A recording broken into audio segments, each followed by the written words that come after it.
আরেকবার সাইবার অপরাধীদের টার্গেট হচ্ছে Kolkata heart of queen Victoria Memorial হল।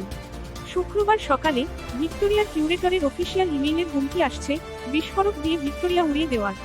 দিল্লির শাহজাহানের তাজমহলের পর সবচেয়ে দর্শনীয় স্থানগুলোর মধ্যে অন্যতম হচ্ছে কলকাতা মহানগরীর একটি আইকনিক ল্যান্ডমার্ক কলকাতার ভিক্টোরিয়া।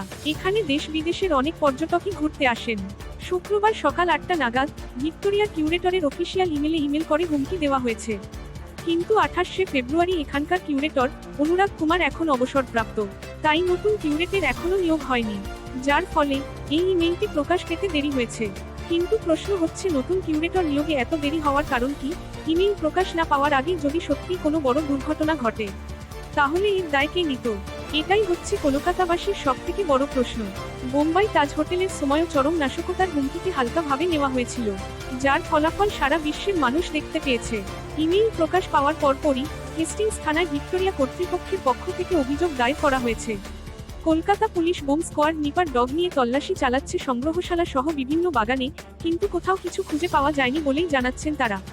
2 সপ্তাহ ধরে কখনো পাসপোর্ট অফিস, কখনো কলকাতা জেলা আদালত এবং বিভিন্ন পোস্ট অফিসেও হুমকি ইমেল আসছে। বোমার হুমকি তদন্তভার নিয়েছে এসটিএফ কলকাতা। পুলিশ এখনো পর্যন্ত হুমকি ইমেইলের সূত্র ধরে কাউকেই অ্যারেস্ট করতে পারেনি। এই বোমা বিস্ফোরণের আতঙ্ক ছড়ানোর পেছনে কে বা কারা রয়েছে, সেটাও এখন জেনে উঠতে পারেনি রাজ্য প্রশাসন। শেষমেশ বোম্বাই 26-এর 11 মতো যেন কোনো ঘটনা না ঘটে, সেটা নিয়েও মানুষ রয়েছে চিন্তায়। এর পিছনে কি রয়েছে কোনো বড় রাজনৈতিক উদ্দেশ্য, সেটা নিয়েও প্রশ্ন উঠছে সাধারণ মানুষের মনে। এখন এই বিষয়টিকে কতটা গুরুত্ব সহকারে দেখা হয়, সেটাই এখন দেখার বিষয়। আপনারা দেখছেন আজ বার্তা, আজকের বার্তা, বাংলার বার্তা।